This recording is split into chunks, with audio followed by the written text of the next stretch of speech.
was the first president in 1948 of the Palestinian people. And who was the president of Israel before 1948? Oh, that's right, there was no president of Israel before 1948 because Israel did not exist. There was no place on the map that you could point to say, that's Israel. Here's a harsh reality for you. Israel is an illegal settler colony propagated by the Zionist movement in the middle part of the 20th century. You might ask, how were the Zionists able to pull this off? Well, they were backed by the only imperial superpower in the world at the time, the British fucking Empire. This is what I don't understand about these people. They're literally defending David Ben-Gurion, Winston Churchill, Lloyd George, Theodore Herzl. For decades, the British government made conscious policy decisions to disenfranchise the people of Palestine of their land and their political means to control the land. Let's follow her good old settler colonial logic for a second. She's basically saying that because the Palestinian people did not organize their political system in the manner of Western-style nation-states, they therefore deserve their own ethnic cleansing. They deserve to be massacred. They deserve to be without human rights because they don't even exist, really. But this is exactly what the British Empire and the US and Israel have been doing to the Palestinian people for literally over a century. I love when chuds want to go take a look at the history because the historical record is not on their side. Do people realize that this is the same kind of person that would have blamed slaves for their own political disenfranchisement? Only someone with an impressive amount of brain rot can reduce this whole historical context down to one simple gotcha as if she just crushed the argument. They're an occupying force in violation of international law. Thus, they forgo the right to self-defense. Holy shit, I've seen this guy make some bad videos, but this is next level. Funny that you say the UN calls them an occupying force, because they're only occupying the land the UN gave them. Wow, that's wrong. The UN did not give them the West Bank, Gaza Strip, or Golan Heights. And since 1967, the UN has condemned Israel every year for being in violation of international law for its occupation of the Gaza Strip, the West Bank, and Golan Heights. Yikes. Plus the Golan Heights, which Syria is lucky that's all they took. But when you say they're an occupying force, I legitimately don't know what the fuck you're talking about. Boomer, I know that you don't know what I'm talking about, because in order to know what I'm talking about, you have to read. You don't read the human rights reports. You don't read the UN resolutions. Therefore, you don't know. Look, Boomer, I'm showing you a document from the historical record, from the source in question, the United Nations. This is a resolution adopted by the United Nations General Assembly in December of 2021. This document clearly stresses the urgency of achieving without delay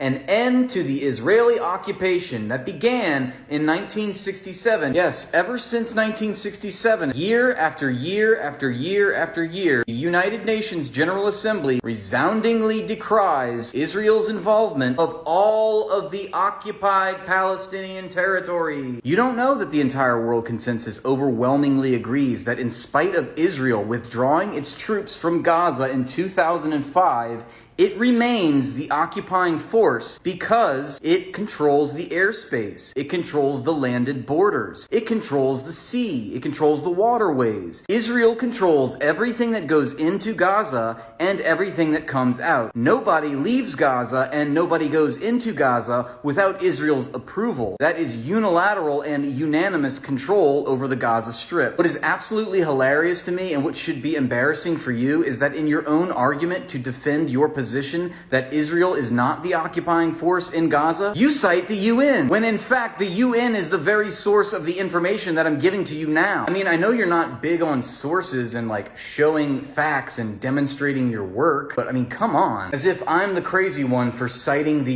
UN General Assembly resolutions and virtually every human rights organization you can think of and international judicial body. Even Israel's own top legal experts all agree that Israel is the occupying force in Gaza, despite withdrawing its troops from Gaza in 2005. What's even more hilarious and mystifying is that if this baboon had two brain cells to rub together, he could have easily asked ChatGPT. Even ChatGPT responds with the accurate information. The United Nations and various international bodies consider Israel to be the occupying power in the Gaza Strip, despite its withdrawal of troops in 2005. This determination is based on factors such as Israel's control control of Gaza's borders, airspace, territorial waters, as well as other significant aspects of daily life in the region. You can find all relevant information in the United Nations Security Council. Or looked up the Wikipedia article on the matter. Like, come on. Let's talk about it. Bro, what is this graphic?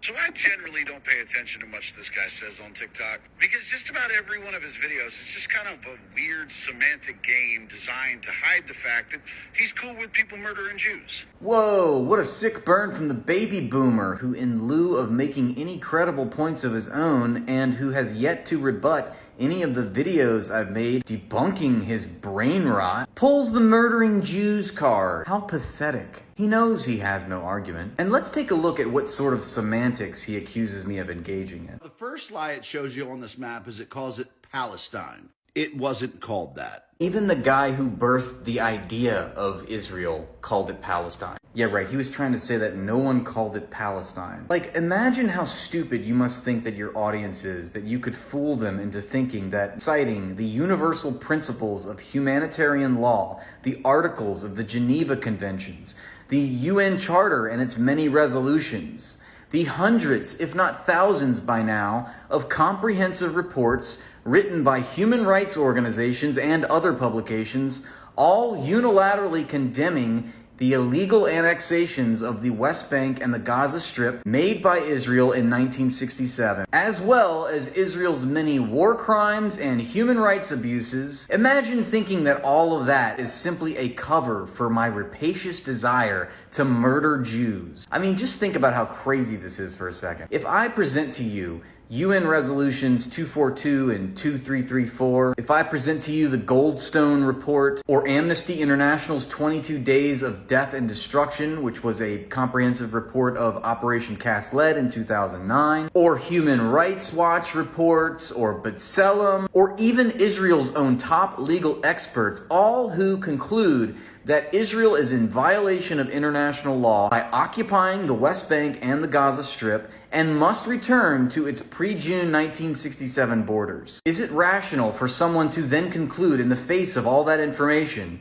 that all of those organizations are just simply there to murder Jews? I mean, what a fucking joke of a person. Who was the president of Palestine before 1948? Gotcha. Palestine didn't have what we in the West call presidents. They were called Grand Muftis. And before 1948, the Grand Mufti was Amin al-Husseini. What? No, but who was the president, though? I just told you. Ha! There was no president. Gotcha! Yes, they didn't use the word president, but they still had leaders in Palestine. Just because they didn't label their leaders president doesn't invalidate their political system or their human rights. You just made this about you and your own xenophobia and ignorance of other cultures outside of the West. Nuh-uh. Let me ask you this. Who was the president of Israel before 1948? Gotcha. No? Yeah, because before 1948, Israel didn't fucking exist. Don't talk bad about my favorite apartheid state. Your day is long. When was Palestine founded? What do you mean founded? When was it a country? It's always been a country. That's not true. When was Israel founded? 1948. Wait, Israel is younger than my dad? Why is my dad older than Israel? Palestine was never a thing. Really? What did the British call it before 1948? It was a mandate. Yeah, a mandate of... Shut up. What now? Nuh-uh. What was the word? Fuck you! According to Israeli prime ministers themselves, they were... Palestinian. Britain got the mandate over Palestine. Palestine. What was Palestine then? Palestine was then the area between the Mediterranean and the Iraqi border. East and West Bank was Palestine. I'm a Palestinian. From 21 until 48, I carried a Palestinian passport. Nixon ordered Cambodian genocide. Sent cruise missiles to Sudan, people died. Obama gave the orders to do drone strikes. Invaded Nicaragua in '85.